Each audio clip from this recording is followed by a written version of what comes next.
The primary problem in the world today is that people have no idea what truth is. We try to say this person is telling the truth, that person is telling the truth, but truth is not an intellectual reality. Truth is the underlying organizing intelligence at the foundation of creation. Truth is what designs and manifests these trees. It designs and manifests every part of who we are, our physiology, our consciousness. So truth is the primal essence of the intelligence of nature. And we can learn to understand it better. We can be taught to know the vibration of truth. And once you know the vibration of truth, then you start to recognize just by vibration whether something's true or not. And you don't have to intellectually know why. In fact, intellectual understanding will just be deceptive. So, not always, but usually. So what we're doing is learning to attune with nature, and we learn to attune our hearts to nature. The mind is a whole separate operation. It's brilliant. The human brain, by many, is considered the greatest creation of the Creator. But the heart is even more powerful.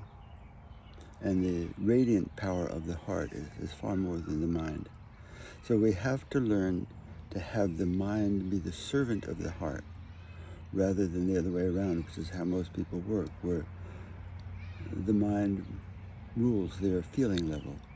So they believe, they think something, and because they think it, they will take it and accept it as being true. Look at the fights that go on. We talk about wars. We've got a war in our Congress and Senate. It's gone on for decades, maybe longer than that. There was a huge difference, a huge split in the party ideas 10 years after the country was formed, after we declared our independence from England. And what came up was that the U.S. signed a treaty called the Jay Treaty, which was to back the development of more commerce with England. And the problem being that England and France were at war at the time, which they often were. And so it seemed like we were going against the help that France had given us to win the revolution, because France came in, huge help, to get us to win our independence from Great Britain. And Great Britain came back again in the War of 1812 to try to recapture her lost colony. So there are these struggles and fights going on eternally, almost. And what made this country different was the consciousness here, the structure of the laws of nature in this continent.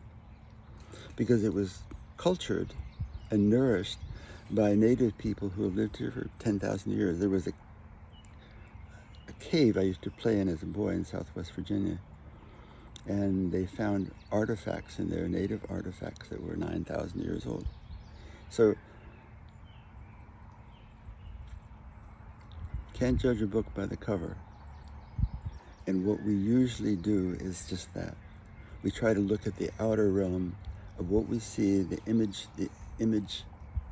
images projected towards us, what we see with our mind, and take that as truth, whereas it's not. Truth is a far deeper thing. And if we learn to actually know the vibration of truth, it guides us in whatever we need to do, whatever we need to know. Go this way. And you're driving along, say, all of a sudden you need to make a left turn. Why? I don't know why. But it turns out to be a good thing. Same thing as stopping to see people.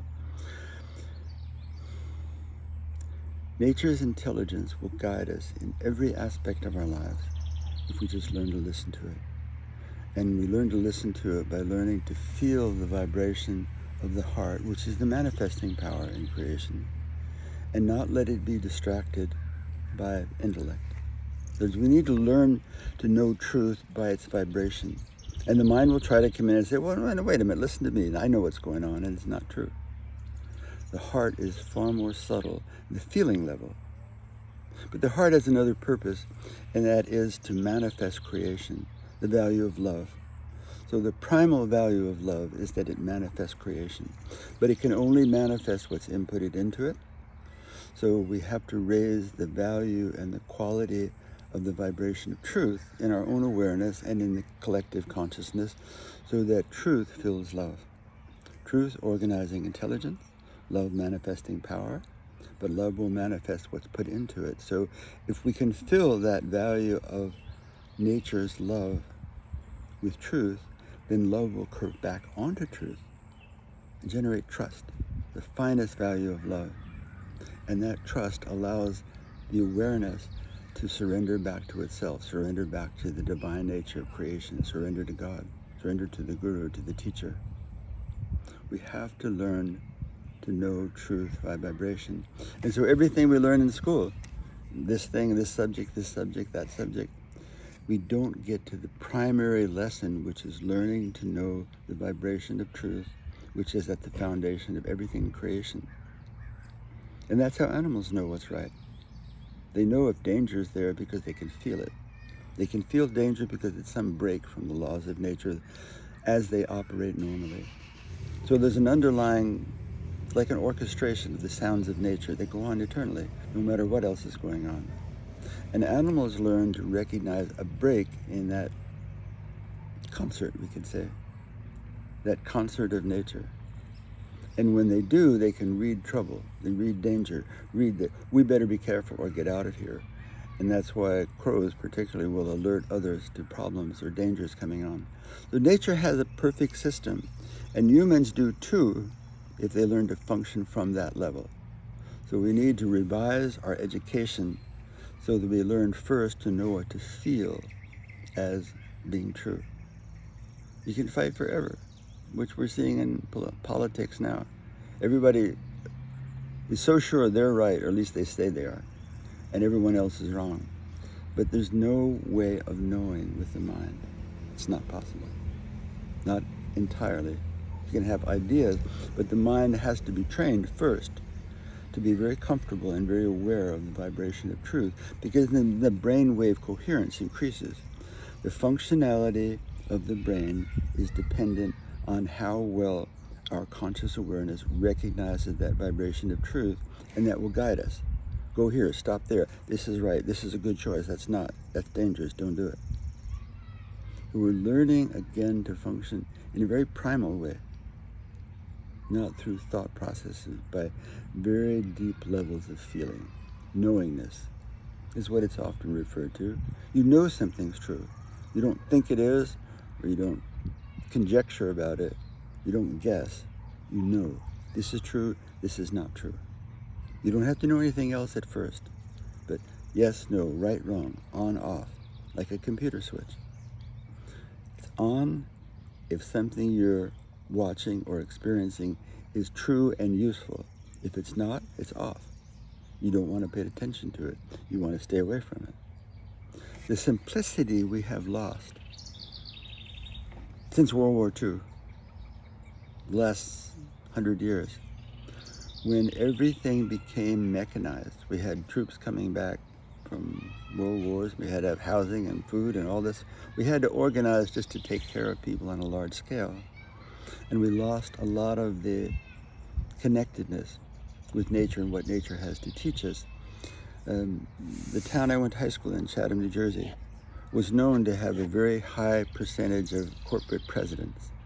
And it was also known, it's been in research books, business research, that a lot of those corporate presidents came from small Midwestern towns, where the main thing they learned was how to deal with people, how to recognize people's qualities and characteristics and how to encourage them, but simple things.